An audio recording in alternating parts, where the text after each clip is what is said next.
When it comes to brown stew chicken, that is the one meal you can eat every day of the week and it makes you feel like Sunday comfort food.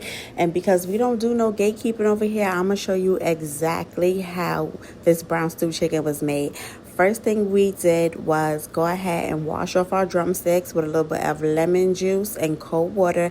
Now, if you don't like to wash your protein, you can go ahead and skip this step. This is just something that I prefer to do. Now, when I say we, I mean we, as in this man and me in the kitchen today, because today I have him in the kitchen cooking with me. Well, I should say he has me in the kitchen being his sous chef because this is his brown stew chicken recipe. I'm just being the assistant. So now he had already made his seasoning pre-blend already, and I'm going to show you exactly what he used.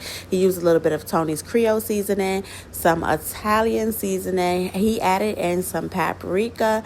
In addition to that paprika, you know you have to have your garlic powder, and you can't have garlic powder unless you go ahead and add you some onion powder.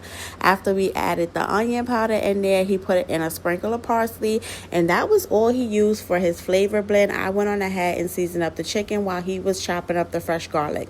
After the garlic got chopped up, he did use the rest of the seasoning that was in the pot, left it in the bottom of the pot, added in some of that browning seasoning, a little bit of olive oil, and he mixed it together to make kind of a slurry, I guess you can say.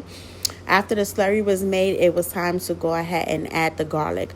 Once the garlic cooked in a little bit, he then added in his chicken and let the chicken begin to sear. Now, I was there just taking notes because when it comes to Jamaican cuisine, I am not Jamaican myself. I do not cook authentic Jamaican food. I make it my adjusted palate and what I like and what I don't like. And he does the same thing for me. Certain things I just don't like and prefer just not have in my food, so we go ahead and adjust the recipe that makes us happy. Now, if you want to make it the authentic way, you definitely can, but I'm just showing you how we do it in Jasmine house. Now, anywho, back to the chicken.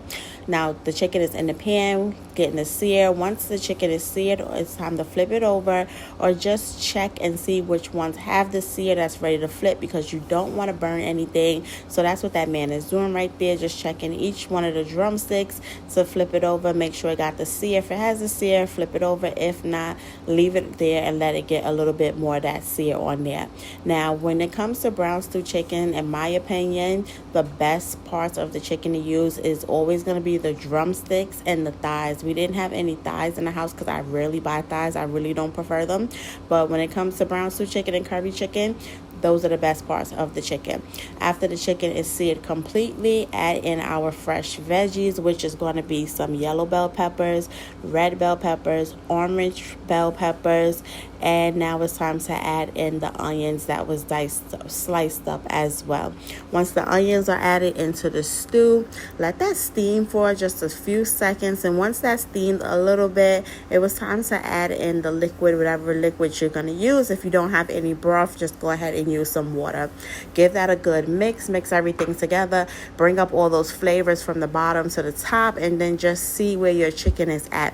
If your chicken is not covered by all of the liquid, then that means you need to add in some more liquid. And as you can see, the chicken was not covered all the way. So that man went on ahead and added in another cup of water. Once the chicken was covered all the way, it's time to let the chicken just stew. Now, I went on ahead and put the drumsticks down so it can go into the stew and absorb all of the flavor and get the seasoning and make sure everything is cooked properly.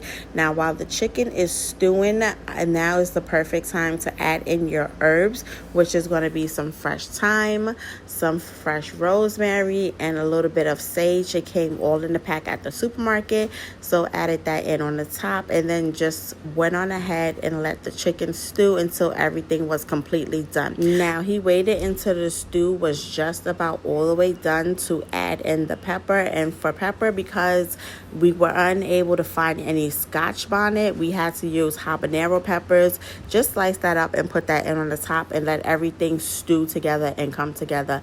Now, while the stew was coming together, I did go ahead and make some yellow rice because I just feel like yellow rice and stew go together so well. Sliced up a little bit of avocado, put the stew on the side, and dinner was served. Because when it comes to brown stew chicken, brown stew chicken is the only meal you can eat every day of the week and it feels like Sunday dinner.